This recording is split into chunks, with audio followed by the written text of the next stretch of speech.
So, to analyze Target's business, there's a few things we gotta look into.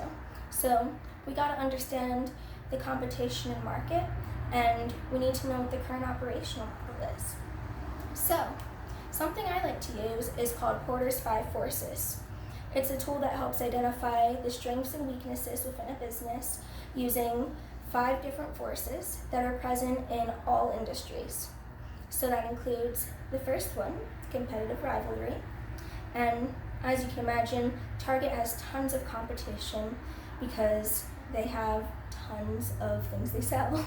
So that doesn't mean just big box retailers like Walmart and online shopping centers like Amazon. There's others to take into consideration too, even big grocery store chains like Kroger. So there's a lot of competition here in the US, and the same thing's going to be true in France. They actually have this huge partnership that just happened beginning in 2019 with these 2 companies, Système Union and Carrefour.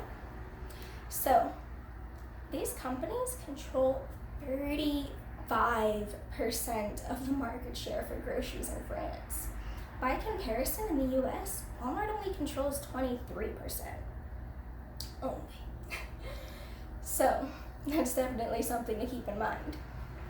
Now, the next thing we gotta look at is threat of new entry, the second force. So, it's relatively easy to open a business that could compete with Target just because there are so many things. You could open a clothing business or a grocery store, just a ton of different things. But it's pretty difficult to do it on the scale that Target's at. They're the 11th biggest retailer in the whole entire world, even though their stores are only based here in the United States. Now, the third force we gotta look into is supplier power. So, because Target is such a huge retailer, they likely enjoy some negotiable terms when it comes to, getting inventory from their suppliers. So, they have 40 distribution centers in the US and more than a dozen sourcing offices throughout the entire world. And that helps them find more suppliers and effectively restock store inventory throughout the country for both the stores and online orders. But we don't have those kinds of connections in France right now. So we'd have to consider adding distribution centers there and making new connections with suppliers. Target failed partially in Canada because they just couldn't keep the shelves stocked. So they opened up 124 stores between 2012 and 2013. As you can imagine, for the inventory planning, that's a headache.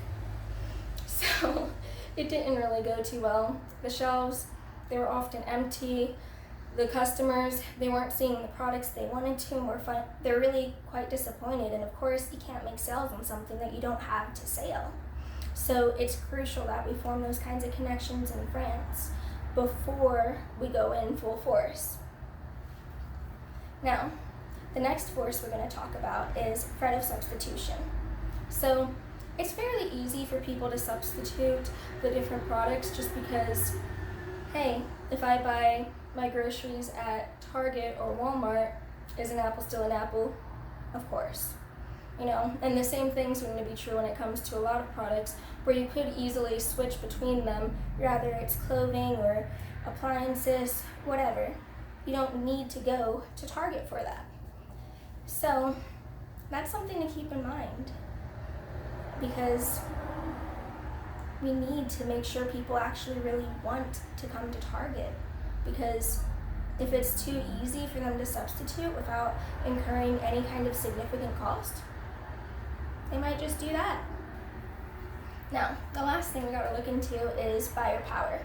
So buyer power is pretty large when it comes to this just because they have so many choices, and because they're not taking on any big costs, they can decide, oh yeah, I'm just gonna go to Walmart or whatever else, because a lot of stuff, like I said, it's just not that different, and it's incredibly easy to decide you just want to go somewhere else. Now, we're going to talk just a little bit about Target's recent history to help you get a better understanding of why the current operational model is where it's at today now. So, in the 1990s and the early 2000s, Target had a really heavy focus on design, and they had a bunch of exclusive collections and brands. And customers chose Target because it was cheap chic. So people loved it. In fact, they jokingly called it Target, pronouncing it like a French boutique because of that cheap chic factor to it. But during the Great Recession, people didn't really care so much about design anymore. They cared about the essentials, and that's what they were going to get. So, of course, Target had to shift its focus away from design and onto the essentials, so that way they could, keep their business up afloat. But as the economy rebounded, Target's sales, they weren't doing so good. While other retailers were seeing improvements, they weren't. So, after 13 quarters of just stagnation, Target actually lost money in 2013. In fact, throughout that entire year, they reported a loss in over 30% of their profits. So, obviously, they need a change. So, in 2014, they got a new CEO. His name is Brian Cornell. And to address this, he decided that, first off, they're going to pull out of all the stores in Canada. They needed to just have a focus, and they were going to focus on their stores here in the United States. And the next big thing is improving the experience for the customer. So improving the experience for the customer meant lots of different things. So that included offering exclusive products and brands. Target actually has 40 brands of their own now, one of which is Cat & Jack, who after opening in 2016, that brand saw over $2 billion in sales. So they're still making sure that they have other brands available too, like, well-known brands that are available at other places, but improving the amount of exclusive collections helps people have a reason to go to Target specifically because, hey, you get like Cat & Jack, you can't get that anywhere else. And the same thing's true for a lot of the other brands, if you like the exclusivity of it. So another thing they did is remodel their stores. And just to, make sure people had a better in-store experience and actually really enjoyed their time there.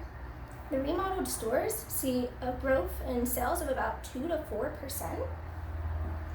And most of their online orders are actually fulfilled in stores too. So, speaking of online orders, another thing that they did to improve people's experience is they actually acquired a company called Shipt, which is a same-day delivery platform. And Target's also decided that they're going to invest in their team through hours, benefits, and wages. And they decided they're going to create smaller stores, particularly in areas like college towns. So, since all of these changes, Target sales increased substantially. And now that they have all this groundwork laid and a bunch of upfront costs out of the way, like remodeling so many of their stores, they're really starting to see a huge increase in profitability. So, for example, the e-commerce, aka online, sales increased 37% within the last year. And just between the first quarter of 2019 and the second, the foot traffic in their stores increased by 8.5%. So, as a short recap of their current operational model, it's basically all about providing an exclusive experience for the customers where they feel valued, they enjoy their time in the store, and they're able to get stuff there that's special just to Target.